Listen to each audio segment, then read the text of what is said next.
안녕하십니까. 방금 소개받은 농촌경제연구원의 정학균이라고 합니다. 저는 이 시간 기후변화 대응 농업부문 그린 뉴딜 전략에 대해서 발표를 드리고자 합니다. 앞서 발표자께서 농산어촌의 휴먼 뉴딜, 또 디지털 뉴딜, 그린 뉴딜에 대해서 말씀을 해주셨는데요. 저는 그 중에서도 그린 뉴딜에 좀 초점을 맞춰서 좀 얘기를 하고자 합니다. 발표드릴 순서는 그린 뉴딜 추진 배경, 그리고 관련 사업 실태와 문제, 그리고 그린 뉴딜 추진 전략, 마지막으로 그린 뉴딜 추진을 위한 기반 조성 방안 순서로 말씀을 드리고자 합니다. 우선 배경을 보면 잘 아시다시피 지난 100년간 한반도 연평균 기온이 2배 이상 더 상승을 했습니다. 또 RCP 시나리오, 즉 기후변화 시나리오에 따르면은 21세기 후반의 연평균 기온이 현재보다 3도씨 정도 더 상승할 것으로 그렇게 예측이 되고 있고요. 폭염 일수는 10일 정도 지금보다 더 증가할 것으로 그렇게 예측이 되고 있습니다. 또 하나가 이제 농축산 부문은 그러면 기후 변화에 의해서 어떤 영향을 받는지 하는 건데요. 우선 2030년까지 온실가스를 265만 톤을 감축해야 될 의무를 갖게 됩니다. 또 하나가 이제 기후 변화가 일어나게 되면 여러 가지 농업 부문에 피해가 발생하게 되는데요.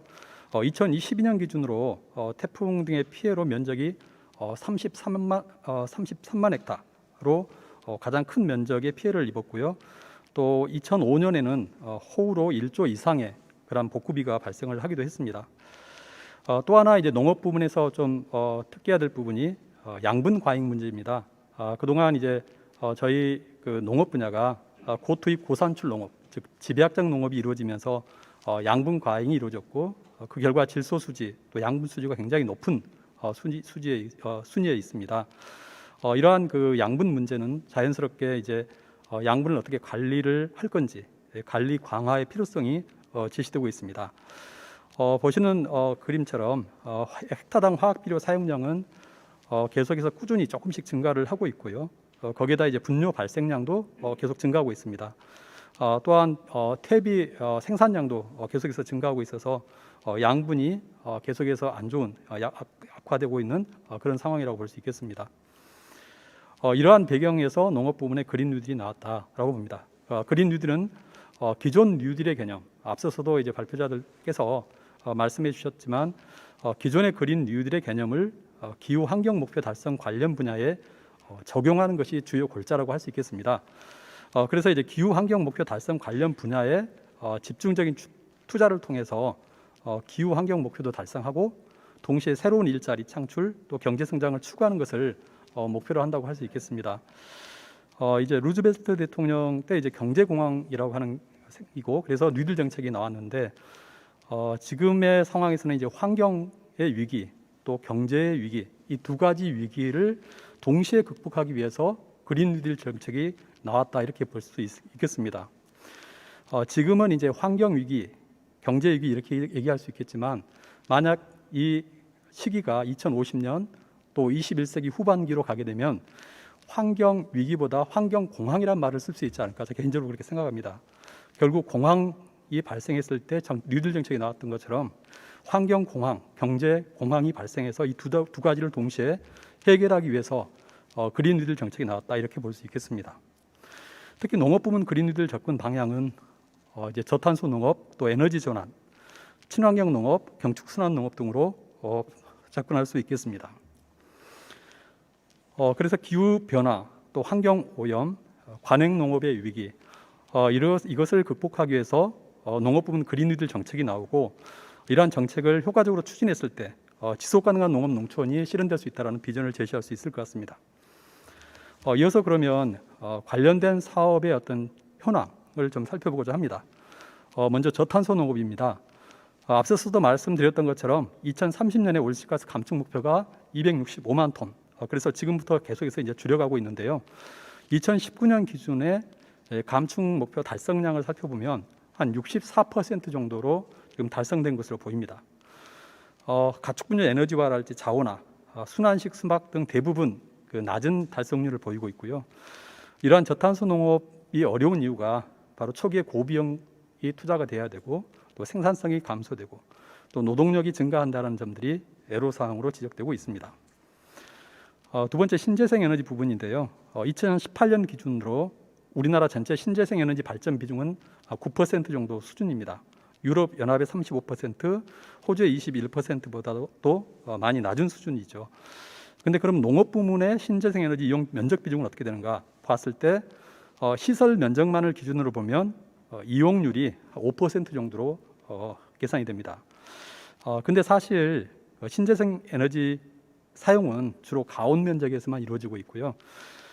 그러기에 우리 전체 경지 면적이 약 158만 헥타 되기 때문에 약 1%에서 지금 신재생 에너지 823헥타가 쓰여지고 있는 상황이어서 만약 이걸 전체 면적으로 가져가게 되면 훨씬 적은 비중으로 지금 신재생 에너지가 이용되고 있다 그렇게 말씀을 드릴 수가 있겠고요. 그리고 농촌 태양광 보급은 현재 경제성 문제, 또 난개발, 환경오염, 주민들과의 갈등 등의 애로사항이 존재해서 잘 보급되기 어려운 부분들이 또 지적되고 있습니다. 이어서 친환경 농업 부분인데요.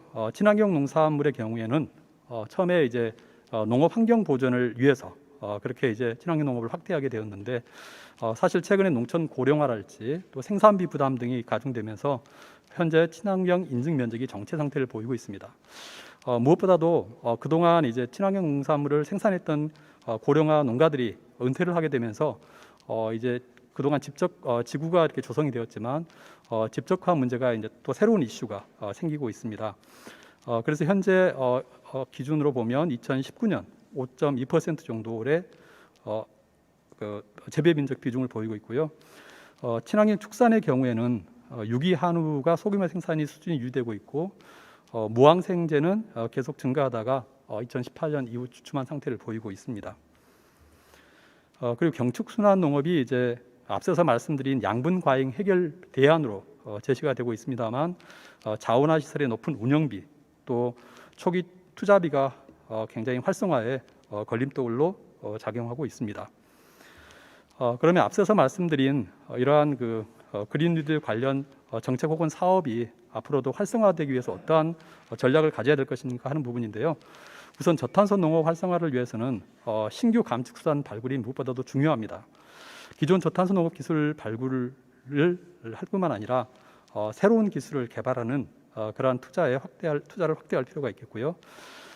특히 이제 새로운 기술을 개발할 때는 검증의 용이성, 결국에는 그 감축 실적을 인정받기 위해서는 검증이 용이해야 되고 또 그게 확대되기 위해서는 농가 수용성이 커야 됩니다. 그래서 검증 용이성, 농가 수용성 측면에서 적용 가능한 기술을 우선적으로 개발할 필요가 있겠다고 보여집니다.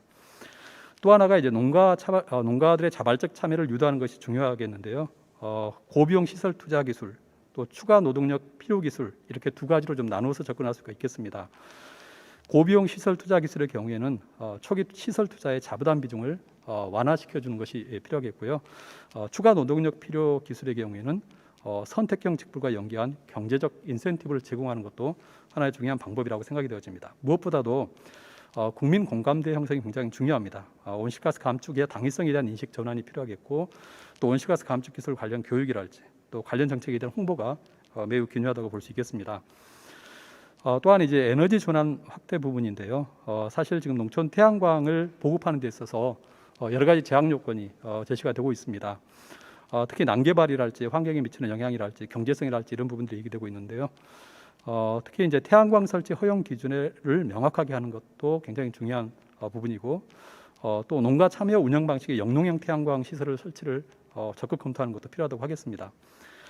또한 제도적으로 계획 입지 제도를 도입해서 정말 필요한 곳에 적절한 곳에 태양광이 설치가 되고 환경에 어떤 어려움도 없고 또한 그 소득이 농업인에게 돌아갈 수 있도록 그렇게 계획 입지 제도를 도입하는 것도 중요하다고 할 수 있겠습니다.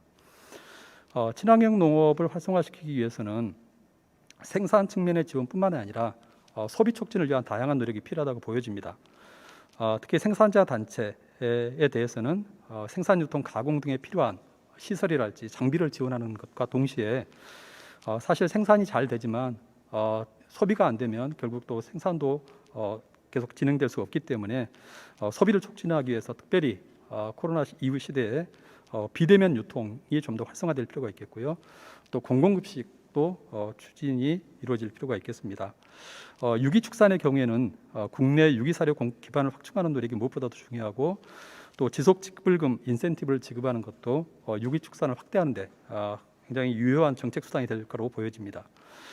무항생제 축산의 경우에는 사실 2017년 살충제 어떤 계란 파동 여파로 현재 친환경 농업 육성법에서 축산법으로 지금 이관이 된 상황입니다.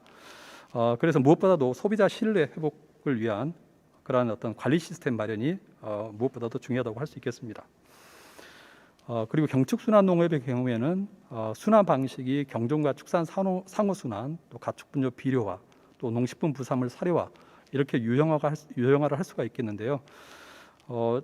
저희가 이제 충남 서천군의 경축순환 농업 사례를 보았는데요.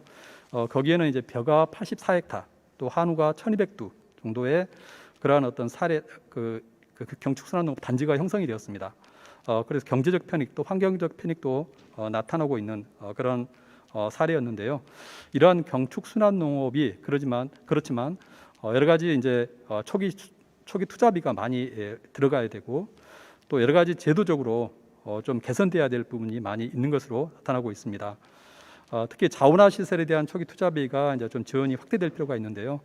또 가축분뇨 전문 처리 시설, 또 마을형 퇴비 자원화 시설이 확대될 필요가 있고, 또 기존의 처리 시설들이 좀 많이 노후화가 진행이 돼서 그러한 시설들을 개선하는 노력도 동시에 필요하다고 보겠습니다. 또 하나가 이제 퇴비를 만들게 되면 그 퇴비가 경정농가에서 잘 활용이 되어야 결국 이 경축순환 농업이 원활하게 이루어질 수가 있겠는데요. 이를 위해서는 고품질 액비를 생산하는 것이 중요하고, 그래서 기술 개발이 따라서 중요하고요. 또 태액비 살포 지원을 확대하고, 또 액비의 친환경 농자재 인정도 또 소비를 더 확대하는 중요한 개선점이라고 할 수 있겠습니다. 또 하나 이제 그린 뉴딜 추진을 위한 기반 조성이 이제 무엇보다도 더 강조돼야 될 부분이라고 생각이 되어집니다. 우선 앞서서도 말씀드렸던 것처럼 이 저탄소 농업이랄지 또 친환경 농업이랄지 여러 가지 그린 뉴딜 관련 정책이나 사업이 사실 농가 단위에서 실천을 하게 되면 수량이 감소하거나 추가적인 노동력이 들어가거나 비용이 더 추가되거나 이런 애로사항 때문에 사실 확대되기가 굉장히 어렵습니다. 이를 보전해 주기 위해서 생산비가 증가하는 농법에 대해서는 그 소득 감소분을 좀 지급해 줌으로써 경제적 인센티브가 될 수 있도록 그렇게 해줄 필요가 있다. 또 하나 경우에 따라서는 저탄소 농업이 오히려 생산비를 줄이는 경우도 있습니다. 그런 경우에는 저탄소 직불금을 한시적으로 좀 주어서 좀 장려할 수 있도록 그렇게 공익형 직불제와 연계하는 방안이 중요하다고 보여집니다. 중요한 부분은 또 하나 데이터입니다. 그린 뉴딜 관련 분야 연계를 위한 정보 시스템을 정비하고 교육을 강화할 필요가 있겠습니다. 기후 변화랄지 이상 기상, 또 온실가스 배출량, 그리고 환경 오염, 에너지 이용 이런 관련된 데이터가 사실 좀 잘 구축이 되고 또 가공이 되고 또 공급을 위해서 좀 시스템을 구축하고 이러한 노력이 필요합니다. 특히 적응을 위해서는 농가 단위에서 가장 정확한 정보를 빠르게 제공해 주는 것이 농가가 그 기후변화, 이상기후에 효과적으로 대응할 수 있는 방법이기 때문에 이러한 데이터를 잘 정비하고 구축하고 가공하고 보급해 주는 것이 굉장히 중요하다고 하겠습니다. 또 농산물의 생산, 유통, 소비 단계별로 정보 교류 플랫폼을 구축해서 효과적으로 정보가 이동하고 그 정보들을 잘 활용해서 하게 되면 결국에는 공급과 수요 간 매칭으로 비용도 줄어들고 환경 부담도 절감하는 그런 효과를 거둘 수 있다고 하겠습니다. 그리고 녹색 펀드 부분인데요. 초기에 고비용이 투자되는 그러한 그린딜 사업의 경우에는 초기에 이 자금 조달이 필요하다고 보여집니다. 그래서 녹색 금융을 통해서 특히 이제 바이오 에너지 개발이랄지 태양광 시설이랄지 자원화 시설이랄지 초기에 고비용이 투자되는 이러한 사업들에 대해서는 녹색 금융을 통해서 지원해주고 리스크를 줄여주는 그러한 어떤 정책적 수단이 굉장히 중요하다고 보여집니다. 이상으로 제 발표를 마치겠습니다. 감사합니다.